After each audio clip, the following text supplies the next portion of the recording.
কবিতাৰ শিৰোনাম নীলা চৰাইৰ কথাৰে। কবি নিয়ৰ নীলম, আবৃত্তি নিৰ্মালী শৰ্মা। নীলা চৰাইৰ কথাৰে। শব্দবোৰ ক'ত বিচাৰি পোৱা, মন গ'লেই যে ৰচি দিয়া কবিতা।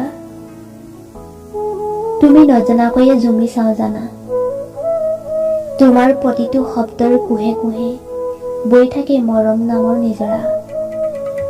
ছন্দৰ প্ৰতিটো ভাজতেই মোৰেই যে কথা, আৰে ইমানকৈ কি দেখিছা? ক'ত আছে নয়নজুৰিত নাগমণিৰ আভা? তুমি এনেও অলপ বেছিয়ে বঢ়াই কোৱা। বুজি পাওঁ মৌন তোমাৰ ওঠৰ ভাষা, তুমি ইচ্ছা কৰিলে যাকে তাকে সজাই তুলিব পাৰা তোমাৰ প্ৰিয় নীলা চৰাইজনী। এনেকৈ শব্দৰ ঝংকাৰ নতুলিবাচোন, ইমান আবদাৰ কৰি সংলাপ আওৰাই নিদিবাচোন। মোৰো মন যায় তোমাক সুধিবলৈ, অভিমানৰ চাৱনিৰে তোমাক ক'বলৈ, আনে কোৱাৰ দৰে কোন সেই নীলা, কাৰ বাবে বলিয়ান ছন্দৰ আখৰা।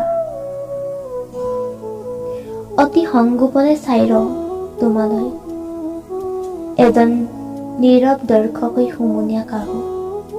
কাজ ক'ব পৰাহেঁতেন মই, তুমি কোৱাৰ দৰেই ময়ে সেই তোমাৰ শব্দ পেয়সী নীলা চৰাইজনী।